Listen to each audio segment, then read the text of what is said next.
तो अगर आपको अपनी चीज़ छपवानी है तो उसके लिए आपको खुद ही मेहनत करनी पड़ेगी, आपको हर चीज़ रेडी टू यूज़ उन्हें देनी पड़ेगी, किसी भी मीडिया हाउस को देना पड़ेगा। अस्सलाम वालेकुम एवरीवन, आज हमारे साथ अख्तर हिंद साहब हैं। ये एक पीआर एजेंसी चलाते हैं।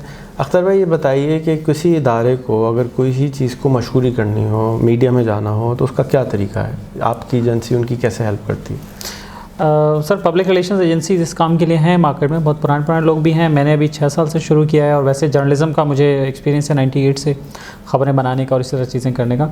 तो हम ये कर सकते हैं कि पहले तो कि कोई एक्टिविटी जनरेट करने की हम कोशिश करते हैं कि कोई इवेंट हो रहा है, कोई सेमिनार है, कोई वर्कशॉप है, कुछ चीज़ें, तो हम उसको प्रेफर करते हैं कि वो अगर हो, या तो एक्टिविटी हो रही हो या हम सजेस्ट कर दें, ऑर्गेनाइज़ कर दें, फिर उसकी हम ख़बर वगैरह बना के वो हम भिजवाएं। मेरा अपना ये एक्सपीरियंस है, अखबार के दफ्तर में बैठ के भी देखा, टीवी के दफ्तर में बैठ के भी देखा, कि आप यूँ समझ लें कि 70 to 80% चांस अगर आपकी ख़बर अच्छी बनी हुई हो, अच्छे अल्फाज उसमें इस्तेमाल हुए हुए हों और स्ट्रक्चर उसका अच्छा हो और उसमें जो ख़बरियत वाली बात है वो उसमें मौजूद हो, तो 60-70% चांस होता है कि आपकी ख़बर लग जाएगी।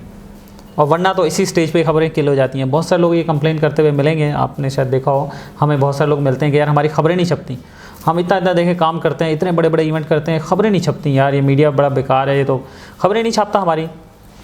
तो मीडिया के लोगों पे इतना बर्डन होता है, जो कि मैं ख़ुद भी काम करके आ चुका हूँ, टीवी में कोई रिपोर्टर हो, कोई अखबार में हो, कि उनके पास अपनी ख़बरें एक तो डेली बेसिस पे होती हैं जो वो उन्हें दफ्तर में देनी होती हैं, प्लस प्रेस रिलीज जो आ रहे होते हैं उनको उन्हें बना के रीडू करने का, एडिट करने का, री एडिट करने का टाइम ही नहीं होता। तो वो क्या करते हैं कि आखिर में जमा करते रहते हैं, आपने खबर भेजी, उन्होंने साइड पर रखते हैं, अपनी खबरें पहले भाई कर लूँ, फिर उसके बाद ये देखूँगा। तो अपनी खबरों में ही टाइम पूरा हो जाता है, ड्यूटी आवर्स ख़त्म हो गए और बंदा चला गया, वो खबर वहीं की वहीं पड़ी रहेगी। तो अगर वो ख़बर बेहतर होगी, जो उसे लगेगा कि यार इसमें मुझे कुछ नहीं करना, खबर देखी और ओके फ़ाइन, उसने आगे बढ़ा दी, तो ख़बर फ़ाइल हो गई। जब खबर फ़ाइल हो गई तो उसके छपने के चांसेस ज़्यादा बढ़ गए। और इसी तरह टीवी में भी यही बिल्कुल सेम एज इट इज़। जो टीवी में लोग बैठे होते हैं उनको टिकर सीधा करने का भी टाइम नहीं होता। जो टीवी में नीचे पट्टी चल रही होती है, जिसे हम टिकर कहते हैं टेक्निकल वर्ड में, तो बहुत सारे लोगों के टिकर्स नहीं चलते हैं बहुत सारे इवेंट्स से। क्यों? उन्होंने बना के नहीं भेजे हुए होते। अच्छा, वो ये कहते हैं भाई रिपोर्टर है, उसकी ज़िम्मेदारी है, तनख्वाह किस बात की लेता है रिपोर्टर? तो वो ऑलरेडी उनकी साइड पे अगर आप देखें तो, चूँकि मैं रिपोर्टिंग के हवाले से, तो उन पे ऑलरेडी बर्डन होता है, बहुत सारे असाइनमेंट्स पाइल अप हुए हुए होते हैं। तो अगर आपको अपनी चीज़ छपवानी है तो उसके लिए आपको खुद ही मेहनत करनी पड़ेगी, आपको हर चीज़ रेडी टू यूज़ उन्हें देनी पड़ेगी, किसी भी मीडिया हाउस को देना पड़ेगा। जो मैं समझता हूँ बहुत सारी बड़ी ऑर्गेनाइजेशन, बहुत सारी छोटी ऑर्गेनाइजेशन ये बात भूल जाती हैं और इस वाले पहलू को वो इम्पोर्टेंस नहीं देते, जिसकी वजह से उनकी जो मीडिया में ख़बरें हैं विजिबिलिटी नहीं आ पाती वो वाली जो वो चाहते हैं, और बहुत सारों की तो बिल्कुल ही नहीं आती। अच्छा, बहुत सारे लोग इसको खुद नुमाई और शो ऑफ समझते हैं। मेरा तो नहीं ख्याल कि खुद नुमाई है और शो ऑफ है। मैं तो ये समझता हूँ कि पीआर एक बहुत इम्पोर्टेंट, पब्लिक रिलेशन बहुत इम्पोर्टेंट सब्जेक्ट है।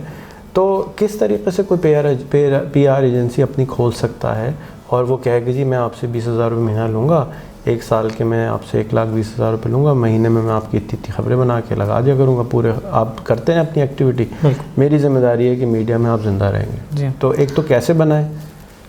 देखिए, पीआर एजेंसी बनाने का आसान तरीका है, कोई मुश्किल तरीका नहीं है। पहली बात तो है कि अगर आप को ख़बर बनाने का तजुर्बा है तो आप भी डिक्लेयर कर सकते हैं कि भाई मैं पीआर करता हूँ, या मेरी फ़लाँ नाम से, XYZ नाम से मेरी पीआर एजेंसी है, मैंने बना दी, आपके पास पहुँच जाऊँगा कि जी मैं ख़बरें बनाता हूँ और ख़बरें लगवाता हूँ, आप मुझे बताएं आपकी ख़बरें लगानी है। तो एक तो ये तरीका है कि पीआर एजेंसी बना लें। सेकेंडली ये कि मार्केट में ऐसी बड़े नाम भी ऐसे मौजूद हैं जो प्रैक्टिकली खुद जर्नलिज़म से जिनका वास्ता नहीं रहा है, लेकिन वो उनके पास पैसा है, उन्होंने पीआर एजेंसी क्रिएट कर दी और ख़बर अच्छी बनाने वाले लोगों को हायर कर लिया अपने यहाँ, तो भी उनका काम चलता है कि वो क्लाइंट को वो हंट करते हैं, नीचे पीछे ख़बरें बनाने वाली टीम एक बैठा देते हैं, वो अच्छी खबर बनाती है और अच्छी खबर मीडिया को भेज देती है। मीडिया को तो खबर चाहिए जिसकी न्यूज़ वैल्यू हो, और फिर उसके साथ वो अपनी पब्लिक रिलेशंस करते रहते हैं लोगों के साथ, तो ताकि अपना कॉन्फिडेंस उनका बिल्ट हो जाए कि जो वो खबर भेजें, जो साफ़ती इदारा है या रिपोर्टर है, वो ट्रस्ट करे उनकी खबर पे कि हाँ ये इन्होंने भेजी है तो ये सही होगी, कोई गलत है कि पैकी चीज़ नहीं होगी। तो अगर कोई आपकी तरह एजेंसी चला रहा है और किसी इदारे से 20,000 रुपये महीना चार्ज कर रहा है, जो कि बहुत ज़्यादा नहीं है, बहुत कम भी नहीं है, और महीने की 4 खबरें लगवा देता है, तो और इस तरह की 10 कंपनियों के साथ कॉन्ट्रैक्ट कर लेता है, उसके 2 लाख रुपये महीने बन जाते हैं, तो क्या ये एक फ़ीज़िबल बिज़नेस है?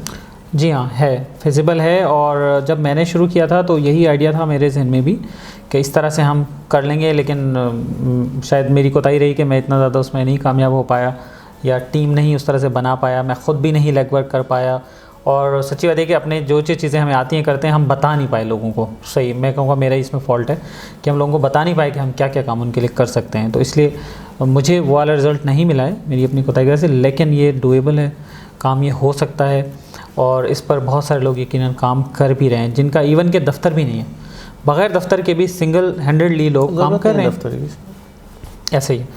तो जो सोशल मीडिया एजेंसी खोलना चाहता हो या खोल रहा हो तो उसको चाहिए कि इस तरह की साथ में एक ये भी फंक्शन ऐड कर ले, क्योंकि उसको ख़बर लिखना भी सीखेगा, ख़बर बनाना भी सीखेगा, सोशल मीडिया पे भी प्रोपेगेट कर देगा साथ साथ जो ट्रेडिशनल मेन स्ट्रीम मीडिया पे। जी बिल्कुल ये हो सकता है। तो साथियों आपने सुना आज के भी PR एजेंसी क्या होती है, कैसे बनाते हैं। अगर आपको मज़ीद इसके अंदर कोई सवाल करने हो तो रिंद भाई को आप कांटेक्ट कर सकते हैं, ये मोबाइल नंबर इनका मौजूद है, और इनके फेसबुक पे भी आप कांटेक्ट कर सकते हैं। तो आप इनसे ज़रूर कांटेक्ट करें और अपनी एजेंसी ज़रूर बनाएं। 250 मिलियन लोग इस मुल्क में रहते हैं।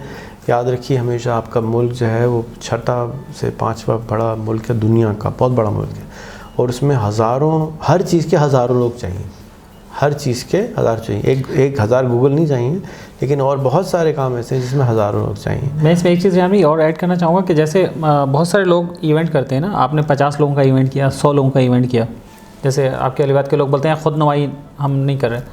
भाई तो आपने 50 लोगों का इवेंट या 100 लोगों का आपने इवेंट किया, उनको बुलाया, कोई जगह किराए पे ली, खाने का अरेंज किया, चाय का अरेंज किया, चीज़ें की ना आपने, लाख रुपए चाहे खर्च किए, चाहे 50,000 रुपये खर्च किए, तो उसके साथ साथ अगर आप 15, 20, 25, 30,000 रुपये और अगर आप खर्च कर लेंगे और उस इवेंट की कवरेज करा लेंगे या ख़बर छपवा देंगे या TV पे दे देंगे, तो आपका पर्पज़ सर्व होगा ना। भाई आप 100 लोगों को आप पहले तो ये बताएं बुला क्यों रहे हैं, अपनी बात बताने के लिए बुला रहे हैं ना फिज़िकली। तो भाई आपकी बात सिर्फ उन 100 लोगों तक क्यों महदूद रहे जब इतने सारे मीडियम्स आपके मौजूद हैं, तो वो तो हज़ारों लोगों तक जानी चाहिए या पूरे मुल्क में जानी चाहिए। तो बहुत सारे लोग इस बात पे ना वो कर जाते हैं कि यार बड़ा ख़र्चा बहुत हो गया है तो अब ना पैसे नहीं है, बस सही है इन लोगों को बता दें। तो मेरे ख्याल में अगर ये भी थोड़ा सा लोगों को अवेयरनेस हो इस तरह की और चीज़ें देखें तो बड़ा अच्छा हो सकता है, उसका आउटकम रिजल्ट अच्छा हो सकता है। अच्छा ये बताइए, हमारे एक दोस्त हैं शाहिद जोया जो हैं, मैंने आपको उनकी वीडियो भी दिखाई, वो 5,000 से 1 लाख में फैक्ट्री लगाना सिखाते हैं। अब मैं चाहता हूँ कि वो कोरोना वायरस की तरह मशहूर हो जाए इस मुल्क में, जाके जिसको चैलेंज आ रहा है वो यूट्यूब पे जाए, उनका नाम लिखे, उनसे फैक्ट्री चलाना सीखे, और 5,000 में कौन फैक्ट्री लगा के दिखा सकता है। तो इसके लिए आपकी एजेंसी क्या कर सकती है?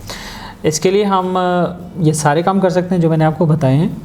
मेन स्ट्रीम मीडिया में हम उनकी इस सलाहियत को हम उजागर कर सकते हैं और दूसरे लोगों को मोटिवेशन दे सकते हैं कि जो लोग ये काम कर सकते हैं इजीली। जो देखा होगा कि बहुत सारे लोग कंप्लेन करते हैं, उनका नाम देख के खुद ही सीख जाएंगे, लोग खुद ही सीख जाएंगे। आपकी एजेंसी उनको प्रमोट करने के लिए, अगर मैं आपसे कहूँ चले मेरे साथ 1 साल का कॉन्ट्रैक्ट करें, जी हाँ, तो अगले 12 महीने में आप क्या करेंगे? हम देखिए उनकी क्रिएटिविटी की न्यूज़ आइटम बनाएंगे, डिफरेंट न्यूज़ आइटम्स चेंज कर करके, और हम कोशिश करेंगे कि हफ्ते में 3-4 बार उनकी खबर अखबारों में आ जाए, और इसी तरह से हर महीने 1-2 TV चैनल्स पे उनकी प्रेजेंस हो जाए जिसमें वो अपनी ये बता रहे हों कि यार ये मैं कर सकता हूँ, इस तरह से चीज़ें। सोशल मीडिया पे ऑलरेडी वो मौजूद हैं तो ज़ाहिर है उनकी और ज़्यादा फॉलोइंग होगी, उसमें भी हम थोड़ा बहुत हेल्प कर देंगे, लेकिन मेन स्ट्रीम मीडिया में हम ज़्यादा हेल्प कर सकते हैं। चलें, तो आपने इनसे सुना, अब आप भी अपनी एजेंसी बनाइए, या अगर आपका कोई इदारा है तो अपने लिए इस तरह के किसी कंपनी को हायर कीजिए, ताकि आपके इदारे को अगर आप ही नहीं बताएंगे कि अच्छा है, तो कहते हैं कि आँख ओझल पहाड़ ओझल। दूसरी कहावत है कि जंगल में मोर नाचा किसने देखा। तो अगर आप दोनों में से यही अपने आप बहुत बड़ा काम करें, पहाड़ जैसा काम करें, लेकिन किसी को नज़र नहीं आया ना, तो वो काम बड़ा नहीं है। अमेरिकनों के पास सिर्फ एक चीज़ है, वो है मार्केटिंग।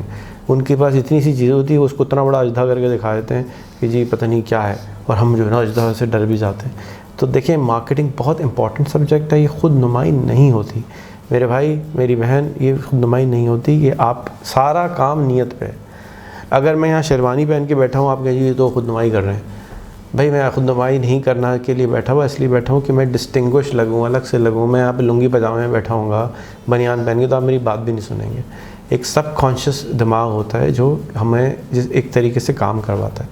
तो इसलिए मैं यहाँ पे ये पहन के बैठा हूँ, मुझे कोई गर्मी में शेरवानी पहन के शौक़ नहीं आ रहा कि मैं बैठूँ।